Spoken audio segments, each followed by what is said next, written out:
Do you know anyone who has spent their entire life trying to deal with bad habits, but that person always fails? Some people try to overcome their addictions, such as alcohol, drugs, or other problems like obesity and procrastination, but they always return to their bad habits days later. You've probably met someone who said they were going to lose weight. This person started a super restrictive diet, cutting out everything they believed to be unhealthy, started running and going to the gym every day, but days later, when stress and the difficulty of balancing family, work, studies, and the diet set in, this initiative ended up being destroyed, and this person ends up returning to bad habits, perhaps in a worse way than before. I know this happens frequently, and maybe that person is you, but what if I told you there's a method combining several philosophies I've discussed here on the channel that can help you overcome any bad habit, including problems like obesity, alcohol addiction, or dealing with procrastination? And best of all, it's a super simple system. This system combines several concepts, such as Ikigai, Kaizen, HARA HACHI BU, WABI-SABI, and lastly, GAMBARU.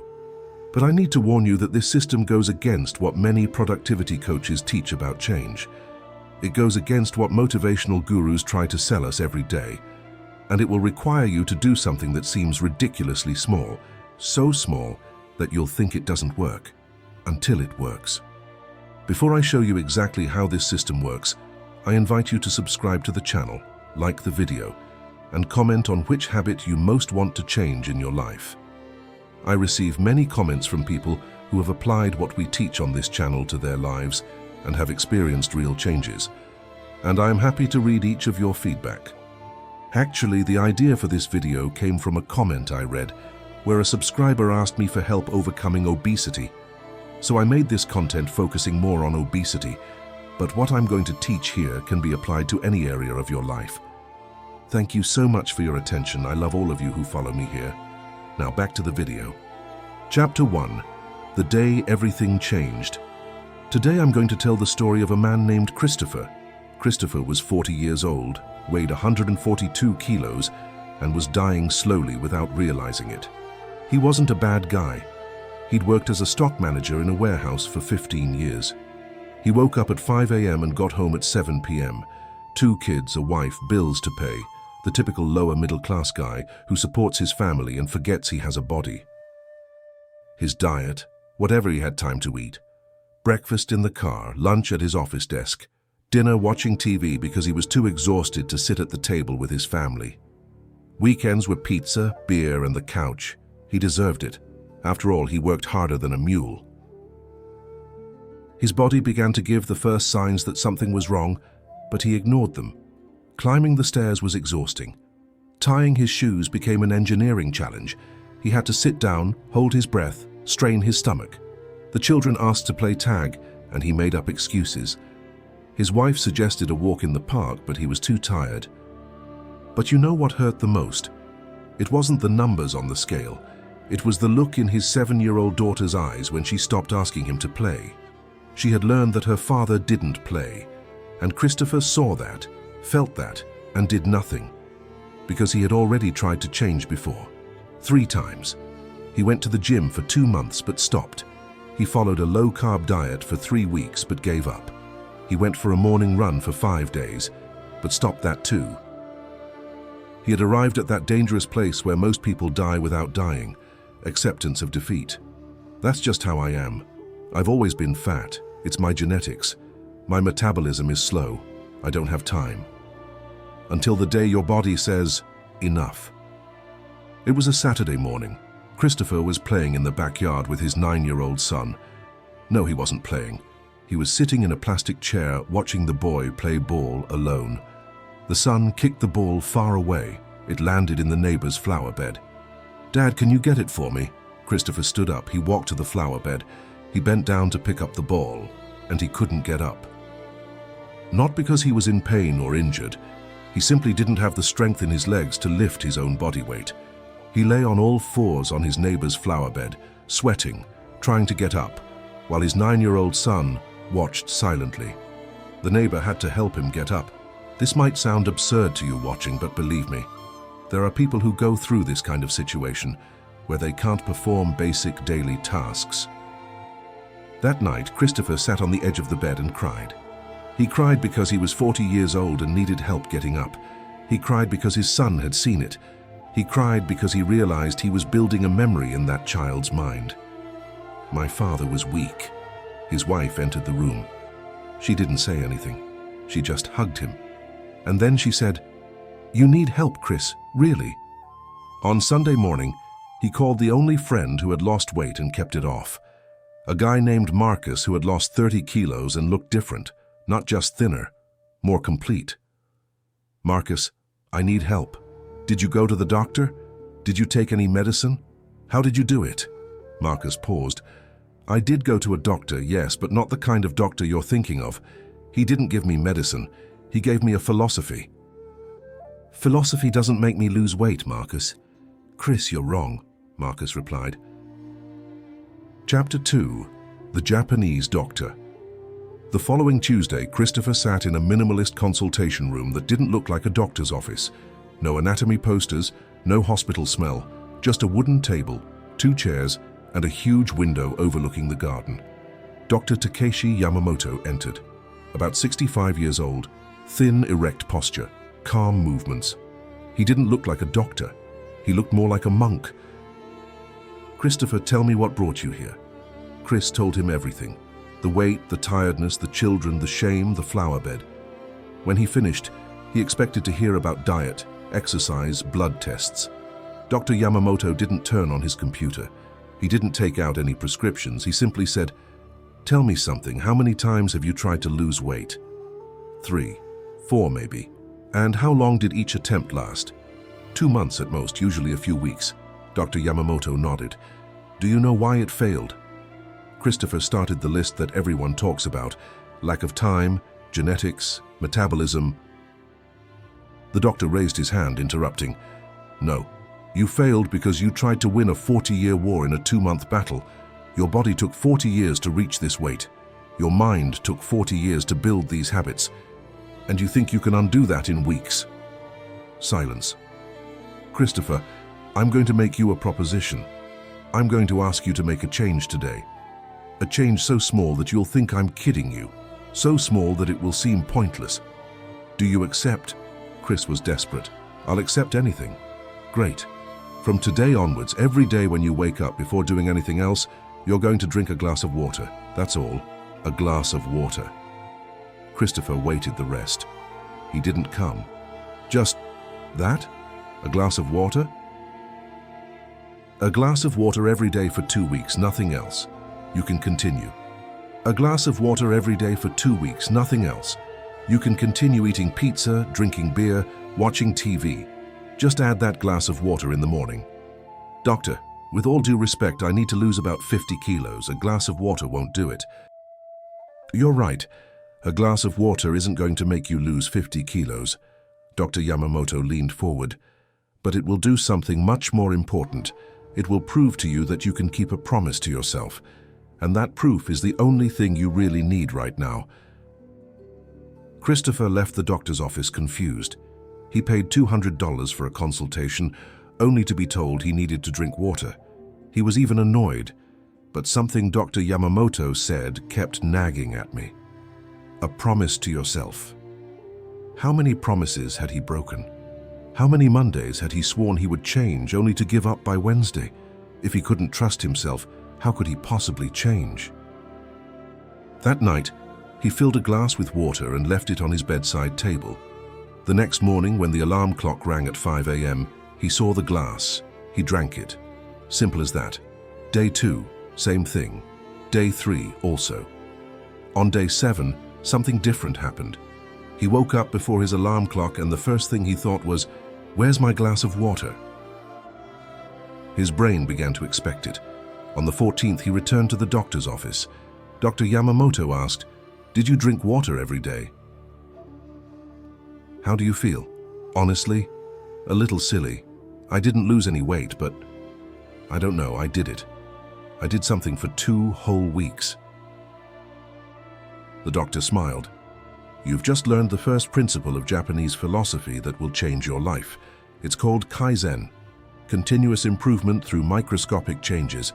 You didn't try to climb the mountain all at once. You just took one step, and then another, and then another. But doctor, a glass of water. It's not about the glass of water, Christopher. It's about proving to your brain that change is possible, that you're not the type of person to give up. Now, tell me, are you ready for the next step? What it is? Keep drinking water in the morning, but now add one more thing. Put half the food you would normally put on your plate, just half. You can have seconds if you're still hungry after 20 minutes, but first, half. Christopher remained silent. This too seemed too small. But he had been drinking water for 14 days straight. He had proven something to himself. Okay, I'll do it. Great. We'll talk again in 3 weeks. Chapter 3. The Hidden Philosophy. What Dr. Yamamoto didn't explain at that moment, but which Christopher would gradually discover, was that he wasn't just changing habits. He was being introduced to a complete philosophical system that the Japanese have used for centuries. Kaizen was just the gateway, continuous improvement of 1% per day.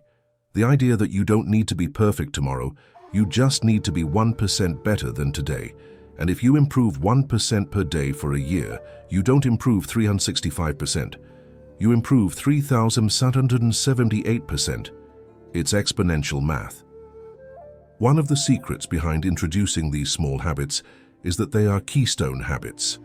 Angular habits, keystone habits. These are habits that, when implemented, trigger a cascade of positive changes in other areas of your life. They act like a lever or the first domino. By focusing on improving just that core habit, you begin to have small wins that almost automatically facilitate and boost the creation of other good habits. But there were other philosophies at work there that Christopher was not yet aware of. The first week with half the food on his plate was brutal. He would finish eating and just stare at the stove, wanting more. His brain was screaming, "You're still hungry, eat more."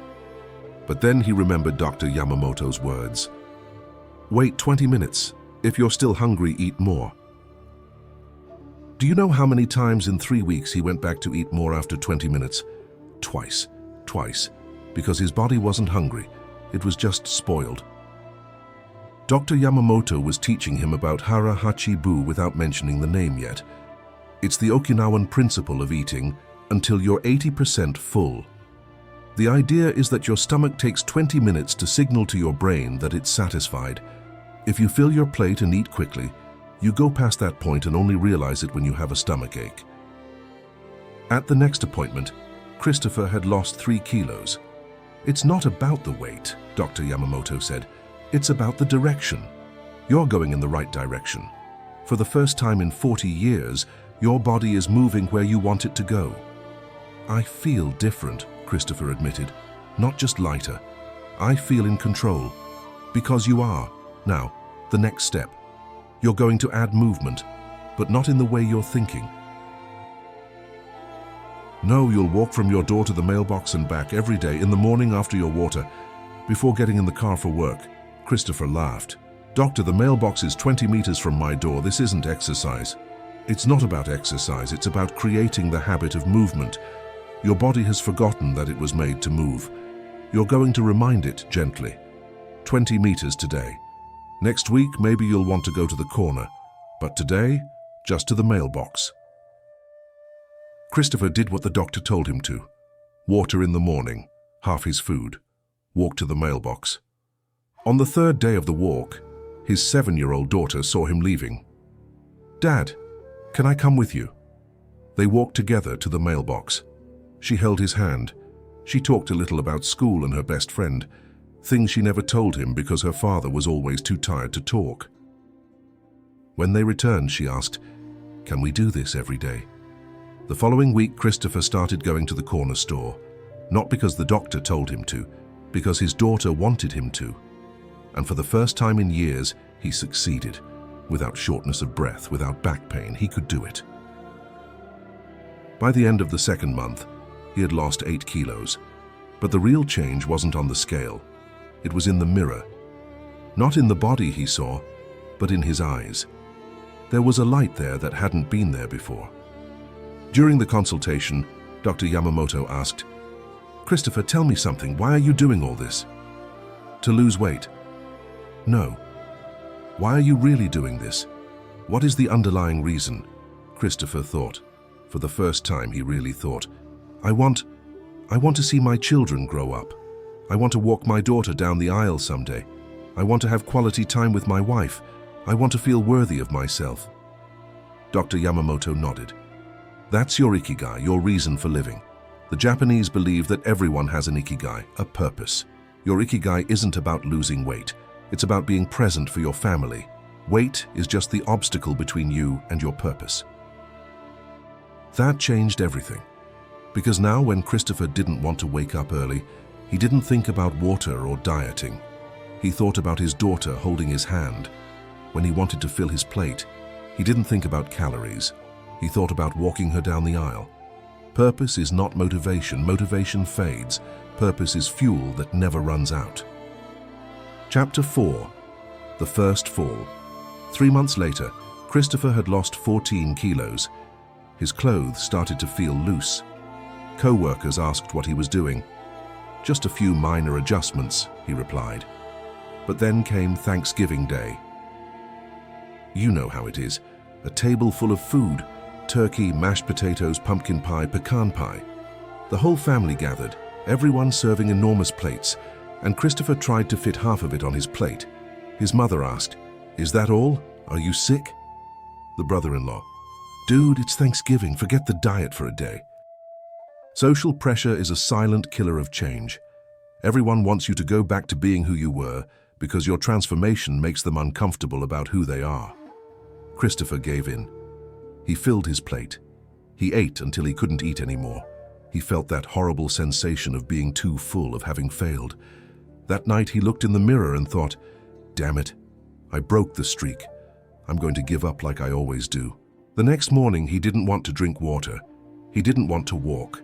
The old pattern of "since I've already failed, there's nothing I can do" was returning. But then he remembered something Dr. Yamamoto had said that he hadn't understood at the time. You will fail. And when that happens, you will find out if you have truly changed. He picked up his cell phone and texted the doctor. "Doctor, I ate too much yesterday. I ruined everything. I don't know if I can go on." The reply came in 2 minutes. "Come to the office this afternoon." Christopher sat in his usual chair, expecting a scolding or a motivational speech. Dr. Yamamoto came in, sat down and said, "Tell me what happened." Chris explained everything. Thanksgiving, the pressure, the failure, the urge to give up. "And did you drink water this morning?" "And did he walk?" "I walked." "So you didn't fail, you stumbled. There's a huge difference between stumbling and falling. When you stumble, you lose your balance for a second. When you fall, you stop moving completely." The doctor leaned forward. "Christopher, I'm going to teach you about WABI-SABI now. It's a Japanese philosophy that celebrates imperfection. The idea that nothing is permanent, nothing is perfect, and nothing is complete. And that this imperfection is where true beauty exists. You ate too much one day, so what? That doesn't erase 14 kilos lost. It doesn't erase 3 months of waking up early and drinking water. It doesn't erase the walks with your daughter. One imperfect day doesn't destroy a perfect journey." Christopher felt something breaking inside him. Not him breaking, the expectation of perfection shattering. But what if I overeat again? You will, multiple times, and every time it happens you will wake up the next day and drink water, because practice isn't about never failing, it's about always returning. That changed everything for Christopher, because for the first time in his life, he wasn't trying to be perfect. He was trying to be consistent, and consistency accepts imperfection. Perfection rejects reality. "Now," Dr. Yamamoto continued, "I'm going to teach you about GAMBARU, perseverance, the ability to endure even when it's difficult. You showed GAMBARU today. You overate yesterday. You didn't want to continue today, but you drank water and walked anyway. That's GAMBARU. Enduring discomfort because you know it's temporary." In the following months, Christopher relapsed several times. At Christmas, he overate. On his son's birthday, he ate too much cake. On a stressful weekend, he went back to pizza and beer. But every time he stumbled, he returned. Water in the morning, half on the plate, walk. And something happened. The falls started to become smaller, less frequent, because each time he returned, his brain learned, we don't give up anymore, we just keep going. By the 6th month, he had lost 23 kilos. But the real transformation wasn't in the weight. It was the moment he went downstairs to play Lego with his son and then got up on his own, effortlessly, without thinking. It was the night his wife suggested a walk after dinner, and he said yes without hesitation. It was Saturday when his daughter asked to play tag, and he chased her around the yard, laughing, sweating, and full of life. The wife watched from the kitchen window and smiled, because the man she had married was returning, not his body, his essence. Chapter 5. The question that changes everything. By the 9th month, Christopher had lost 35 kilos. He wasn't just walking to the corner anymore. He was walking 30 minutes every day. He was no longer putting half on his plate out of discipline. He was doing it because his body no longer wanted that much. But something deeper had changed. He had become a different person. During that month's consultation, Dr. Yamamoto asked, "Christopher, when was the last time you thought about giving up?" Chris paused. When was it? Last week? Last month? He couldn't remember.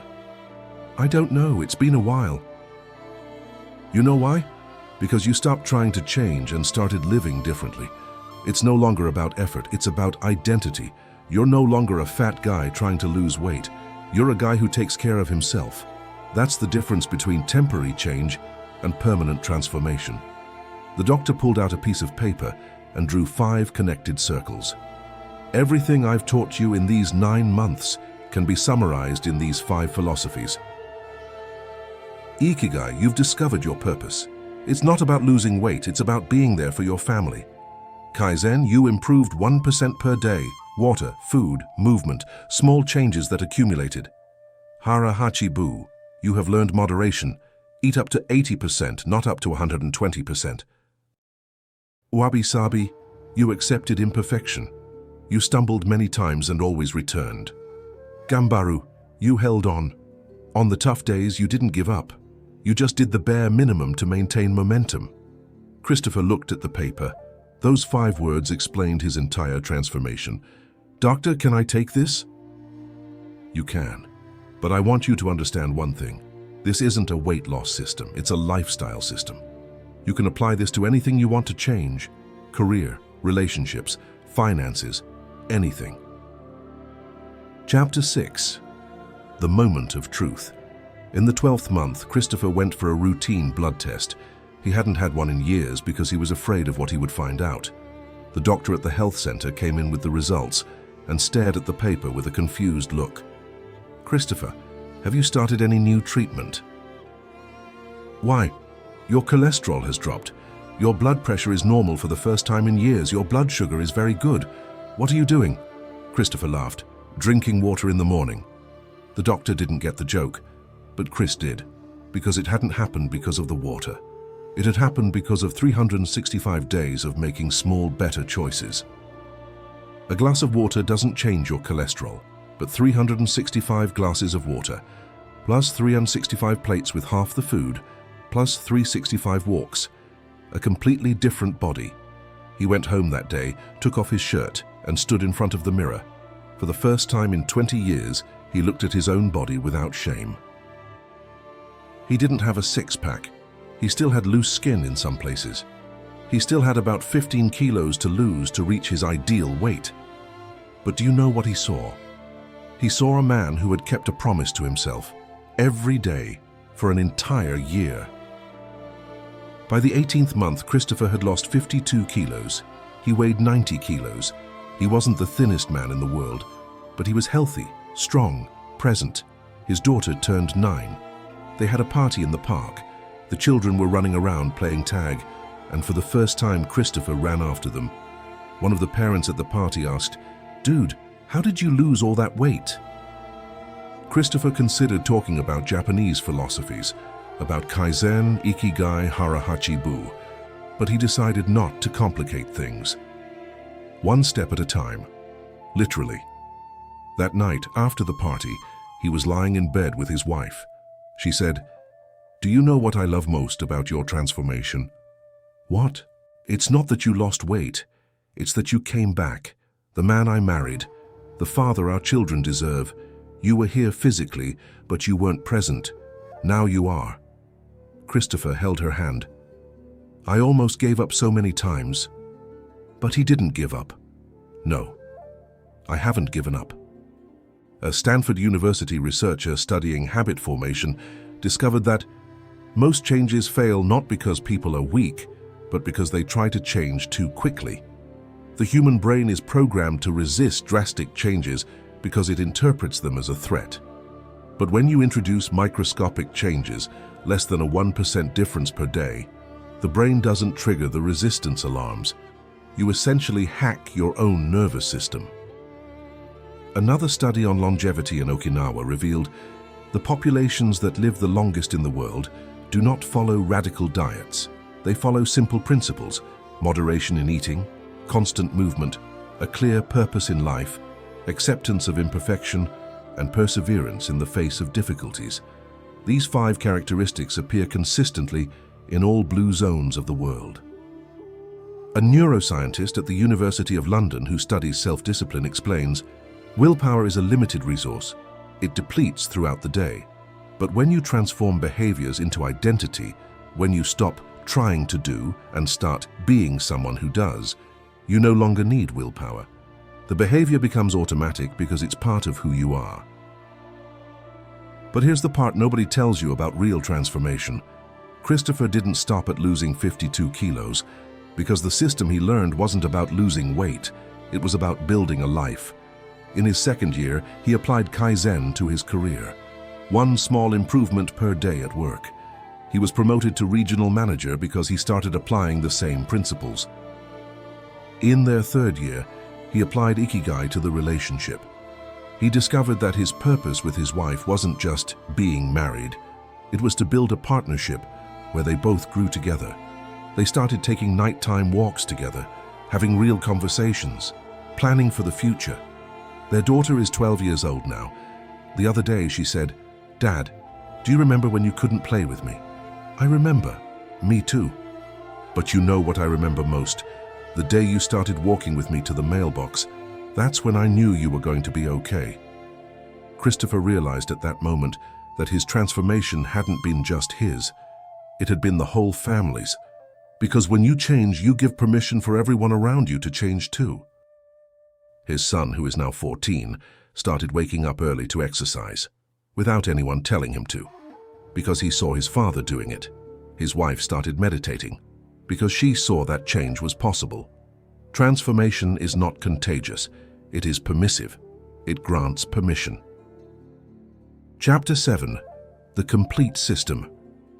2 years after that first consultation, Christopher weighed 88 kilos. He maintained the weight loss. He still drinks water every morning. He still walks every day. He still eats until he's 80% satisfied, because that's who he is. But the craziest part? He trains other people now. People from work see his transformation and ask, "How did you do that?" And you know what he says? "Let me ask you something.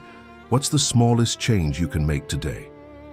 People always respond with something like, "Oh, I can start going to the gym." No, smaller than that, much smaller. Like what? Like drinking a glass of water in the morning. The person laughs. "That's all? That's all for 2 weeks, then we'll talk again." 9 out of 10 people don't come back to talk to him because they're still looking for the magic solution, the 21-day diet, the lightning-fast transformation, the miracle pill. But what about that 10th person? That person comes back in 2 weeks and says, "I drank water every day, and you were right, I feel different." And Christopher knows. This person understood. This person will succeed. Dr. Yamamoto retired. During his last consultation, he told Christopher, "You know you never needed me, right? Like this? Everything I taught you was already inside you. I just gave you permission to go slowly, to be imperfect, to keep going even when it was difficult. But the strength was always yours. Doctor, I literally couldn't get up from a squatting position years ago. Physically, no, but mentally, You got up from a squatting position every single day of your life. Every day you woke up, went to work, supported your family, endured the tiredness, the frustration, the shame. You always had Gambaru. You just didn't know you had him. That broke Christopher. So all I needed to know was, no. You needed a system that respected who you were. A system that didn't demand you become a superhero overnight. A system that accepted your humanity, your imperfection, your weariness, and used all of that to foster transformation, not against it. The Japanese philosophies I taught you aren't about being perfect. They're about being human and continuing to be human, every day, without stopping. Christopher embraced Dr. Yamamoto that day with a feeling of immense gratitude. Because that man hadn't saved his life, he had given it back to him. Chapter 8. The Legacy. There's a photo on Christopher's living room wall. He weighs 142 kilos, sitting in a plastic chair in the backyard, watching his children play. Not participating, just watching. And next to that photo, there's another one. Him weighing 88 kilos on the floor, playing Lego with his son, his daughter jumping on his back laughing. His wife took that second photo without him knowing, and when he saw it, he asked, "Why did you take that picture?" She replied, "Because this is the moment I've been waiting for 10 years, the moment you came back." But do you know what the most important part of this whole story is? It's not that Christopher lost 52 kilos. It's not that he reversed type 2 diabetes. It's not that he got a promotion at work. His daughter, who is now 12 years old, recently told her friend at school, "My father is the most disciplined person I know." Because she grew up watching him drink water every day, watching him walk every day, watching him stumble, fall, get up, and keep going. She grew up seeing that transformation isn't about motivation, it's about identity. And when she's 20, 30, 40 and life gets tough, she'll remember. She'll remember that her father proved that change is possible, one small choice at a time, one day at a time, forever. This is the real legacy, not the transformed body, but the living proof that you can be who you want to be. You just need the patience to build that person one brick at a time. Now let me ask you something. You've made it this far in the video. That means you're looking for something. Maybe it's losing weight like Christopher.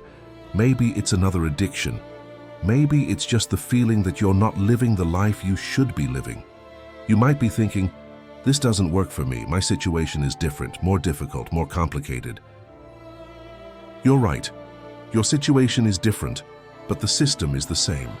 Because no matter what your addiction is, your bad habit, or the life you want to change, the problem is never a lack of information. You know you need to eat better. You know you need to exercise. You know you need to sleep more, drink less alcohol, and be more present. You know all of this. The problem isn't knowing, it's doing. And you can't do it because you're trying to do everything at once. You're trying to become a different person tomorrow. You're trying to win a 20-year war in a 21-day battle. And every time you try, you fail. And every time you fail, you prove to yourself that you can't do it. And then it becomes your identity. I am a person who can't do it. I am a person without discipline. I am a weak person. But you're not. You're just using the wrong system. The system I presented here isn't about rapid change, it's about permanent change. You don't need 30 days of transformation, you need 30 years of consistency, and consistency only happens when it's simple enough to sustain us through the bad days. So let me give you the same challenge that Dr. Yamamoto gave to Christopher. Choose one change, the smallest one possible. So small that you'll feel like an idiot doing it. So small that it seems like it won't make any difference at all. A glass of water in the morning, 5 push-ups before bed, 1 minute of meditation, a page from a book, anything.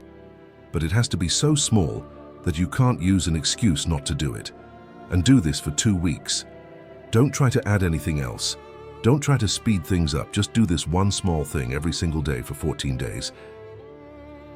And when you get to day 14, you will have proven something to yourself. Not that you can lose weight or quit smoking or change your life, but that you can keep a promise to yourself. And that proof is the only thing you really need. Because when you know you can keep a small promise, you know you can keep any promise. Then you add another small change, and then another, and before you know it, you're a different person. Not because you tried to change, but because you built a new identity, one microscopic choice at a time. Christopher took a few years. Maybe it will take you 3, it doesn't matter, because time will pass anyway. The question is, in 5 years, will you be in the same place looking in the mirror with shame? Or will you be looking in the mirror and seeing someone who fulfilled every promise they made to themselves? Ikigai gives you purpose. Kaizen gives you method. HARA HACHI BU gives you moderation. WABI-SABI gives you compassion. GAMBARU gives you strength. You don't need them all at once. You just need to start with one thing, today. And when you stumble, because you will, you don't give up. You just get back up. Because practice isn't about never falling. It's about always getting back up. If you enjoyed this content, if it helped you in any way, I invite you to comment below what the smallest change you're going to make starting today is.